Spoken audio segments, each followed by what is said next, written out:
खुलुमबाय नमस्कार आं दिनै फिन कानेक्ट विथ लरेन्स इस्लारि जे हाबाफारि बे हाबाफारियाव बेलासिनि 7 रिंगा जानाय लोगो लोगो आं बे समाव नोंथांमोननि गेजेराव नुजाफैबाय। मैया जि कानेक्ट विथ लरेन्स इस्लारि हाबाफारिखौ फोसावजेननाय जादोंमोन, बे हाबाफारिखौ रायजो राजाफ्रा मोजां मोननानै अनसायनानै लादों, बजबनानै लादों। बिनि थाखाय आं गासैबो नायग्रा रायजो राजाफोरखौ आं बे समाव साबायखर बावदों। रायजोफोरक मैं धन्यवाद ज्ञापन करिछु। कानेक्ट विथ लरेन्स इस्लारि जी कार्यसूची যোৱাকালি পৰা আৰম্ভ হৈছিল, এই কাৰ্যসূচীটো সকলো ৰাইজে আদৰি লোৱাৰ কাৰণে মই সকলো ৰাইজলৈ ধন্যবাদ জ্ঞাপন কৰিছোঁ, শুভেচ্ছা জ্ঞাপন কৰিছোঁ।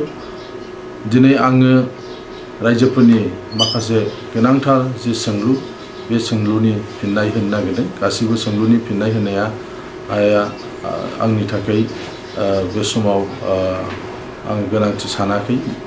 जेया बे हाबाफारिजों रिलेटेड बेखौल' आं फिननायखौ होनो थाखाय सानदों। किसुमान प्रश्नर उत्तर दिবলৈ মই আজি हाजु হৈছোঁ। गिबियावनो सोंलु फैदों जे बिटिआर एकर्ड बायदियै जोंनि जे बिटिआरनि जे बाउन्डारि, बे बाउन्डारिया माला एक्सटेनसन जागोन, बिनि मोनसे सोंलु दिखांहरदोंमोन। दा बिनि फिननाया बेबायदि, भारत सरकार आरो आसाम सरकारजों जे बिटिआर गोरोबथा जादोंमोन, बे बिटिआर गोरोबथा बायदियै मोनसे कमिसन दानायनि बाथ्रा दंमोन आरो दायो बे कमिसनखौ दानाय जाबाय। बे कमिसना रायजो राजाफोरनिफ्राय दायो आर'जलाइ नाजावगासिनो दङ। आर'जलाइ नाजावनाय हाबाफारिया जागासिनो दङ। दा बेवहाय जिहेतु दायो आसाम बिधान सभानि बिसायख'थि जिहेतु फोसावबाय, बे फोसावनाय हाबाफारि समाव बेफोर हाबाफारिफोरखौ मावनाय जाया, बे बाथ्राखौ जों बयबो मिथिगौ। जिहेतु एकर्डआव थानाय मोनसे दफा आरो बे दफाया मावलांजागोन आरो बेखौ मावफुंनो थाखाय भारत सरकार आरो आसाम सरकारा बेबस्था लादों। बेनिखायनो बे हाबाफारिया जागासिनो दङ आरो बिसायख'थि जोबनायनि उनावनो बिनि जि हाबाफारि मावफुंनांगौ, बे हाबाफारिया मावफुंजानाय जागोन। नैथि सोंलु दिखांहरदों जे बिटिआरआव ट्राइबेल बेल एन्ड ब्लकआ दानख'जागोन नामा? बेबायदि जेबो बेवहाय लिरनाय गैया। बिटिआरआ ट्राइबेल बेल एन्ड ब्लकखौ लाखानानै मोनसे कम्पेक्ट एरियाखौ लानानै खालामजानाय। बेनिखायनो बिटिआर एकर्डनि गेजेरजों tribal belt and block, tribal गामि एबा बर' गामि दानजानायनि खुनु जेबो बेवहाय सोंलु फैया। बेनिखायनो बेयाव जेबो गोनो गोथो जानांगौ गैया। আজিৰ যি প্ৰশ্ন আছিলে, এই প্ৰশ্নটো বিটিআৰ একৰ্ডক লৈ পেলাই কিছুমান যুৱকসকলে আজি প্ৰশ্ন কৰিছিলে। ইয়াৰ উত্তৰ মই বড়োটো দিছোঁ।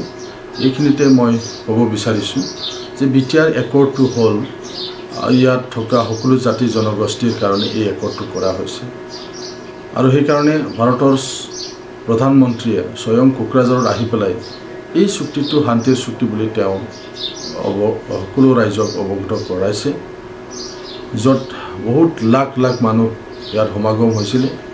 এই লাখ লাখ মানুহৰ যি সমাগম, সেই সমাগমত ভাৰতৰ সন্মানীয় প্ৰধানমন্ত্ৰী ডাঙৰীয়াই এই চুক্তিটো শান্তিৰ চুক্তি বুলি কৈছে।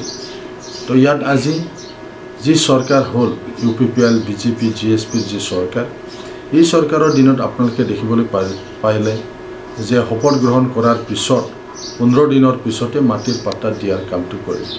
কিছুমান সময়ত এনেকুৱা বহুত অপপ্ৰচাৰ চলিছিল যে UPPL যদি চৰকাৰত আহে তেতিয়াহ'লে ইয়াত অনাবৰকবিলাকৰ অধিকাৰ খৰ্ব কৰা হ'ব।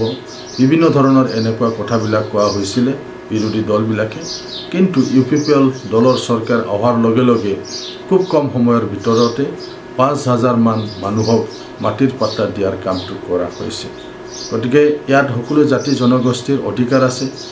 সংবিধানে দিয়া যি অধিকাৰ, আমাৰ যি মৌলিক অধিকাৰ, SC বিলাকে যি পাব লাগে, OBC বিলাকে যি পাব লাগে, মাইনৰিটিয়ে যি পাব লাগে, MOBC বিলাকে যি পাব লাগে, বিভিন্ন জাতি জনগোষ্ঠীৰ মানুহবিলাকে ইয়াত নিজৰ যি অধিকাৰ, সেই অধিকাৰবিলাক পাব।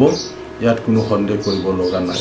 সেয়েহে বিটিআৰ অঞ্চলত থকা সকলো জাতি জনগোষ্ঠীয়ে আমি একেলগে থাকিব লাগিব, সহবাসস্থানটো আমি বিশ্বাস কৰোঁ আৰু ইয়াত সকলো জাতি জনগোষ্ঠীয়ে নিজৰ যি অধিকাৰ সেই অধিকাৰটো পাব আৰু এনেকুৱাইহে বিটিআৰ যি চুক্তি সেই চুক্তিটো কৰা হৈছে অকল বড়োসকলৰ কাৰণে নহয় বিটিআৰত থকা সকলো জাতি জনগোষ্ঠীৰ কাৰণে এই একৰ্ডৰ দফাবিলাক যদি আপোনালোকে পঢ়ি চায় তাতে ইয়াত স্পষ্ট হ'ব ইয়াত অকল বড়োসকলক নহয় অকল ট্ৰাইবেলসকলৰ নহয় সকলো জাতি জনগোষ্ঠীৰ অধিকাৰক ইয়াত ৰখা হৈছে ইয়াৰ কাৰণে কোনো উপায় আৰু শংকা কৰিব লগা একো নাই बेखिनियावनो गासिबो रायजो राजाफोरनिसिम साबायखर आं बावहरबाय दिनैनि कानेक्ट विथ लरेन्स इस्लारि जि हाबाफारि बे हाबाफारिखौ आं बेयावनो दोनथ'बाय आरो बेबायदि सोंलु जुदि फैयोबा फिन नोंथांमोनजों गाबोननि लाइभआव ओंखारनानै नोंथांमोननि सोंलुनि फिननायखौ होनो थाखाय आं नाजागोन সকলোকে ধন্যবাদ জ্ঞাপন কৰিছোঁ আজিৰ কানেক্ট উইথ লৰেন্স ইছলাৰী যি কাৰ্যসূচী